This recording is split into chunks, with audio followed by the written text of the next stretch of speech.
ಇನ್ನು ರಾಮ ಮಂದಿರ ಸಂಭ್ರಮದ ಮಧ್ಯೆ ಹಾಸನದಲ್ಲೊಂದು ಅಚ್ಚರಿ. ಹಾಸನ ಜಿಲ್ಲೆಯಲ್ಲಿ ಶ್ರೀರಾಮ ಸಂಚರಿಸಿದ್ದ ಎನ್ನುವ ಪುರಾವೆ ಗೋಚರವಾಗಿದೆ. ಹೇಮಾವತಿ ನದಿ ದಂಡೆಯ ಬಂಡೆಗಲ್ಲಿನ ಮೇಲೆ ರಾಮನ ಪಾದದ ಗುರುತು. ಒಂದು ಕಡೆ ರಾಮ ಜನ್ಮಭೂಮಿಯಲ್ಲಿ ರಾಮ ಮಂದಿರ ಉದ್ಘಾಟನೆಯಾಗುವ ಕಾಲ ಸನ್ನಿಹಿತವಾಗ್ತಾ ಇರುವ ಸಂದರ್ಭದಲ್ಲೇ ಹಾಸನದಲ್ಲಿ ನಡೆದಿರುವ ಅಚ್ಚರಿ ಇದು. ಶ್ರೀರಾಮನ ಹೆಜ್ಜೆಯ ಗುರುತು, ಆಂಜನೇಯ ಪಾದ. ಇದು ಹೇಮಾವತಿ ನದಿ ದಂಡೆಯ ಬಂಡೆಗಲ್ಲಿನ ಮೇಲೆ ಆ ಗುರುತು ಕಂಡು ಬಂದಿದೆ. ಹಿನ್ನೀರಿನಲ್ಲಿ ನೀರು ಕಡಿಮೆಯಾಗಿದೆ, ಹಾಗಾಗಿ ಈ ಬಂಡೆ ಕಾಣಿಸ್ಕೊಂಡಿದೆ.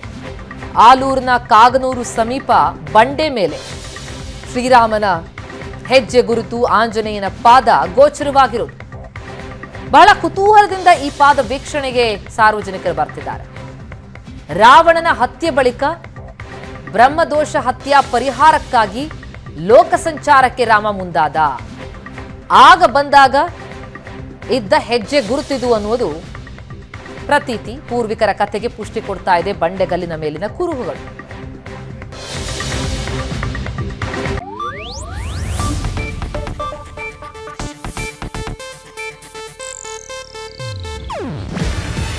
ಇದು ಏಷ್ಯಾನೆಟ್ ನ್ಯೂಸ್ ನೆಟ್ವರ್ಕ್ ಪ್ರಸ್ತುತಿ. ನೀವು ನೋಡ್ತಿದ್ದೀರಾ ಏಷ್ಯಾನೆಟ್ ಸುವರ್ಣ ನ್ಯೂಸ್.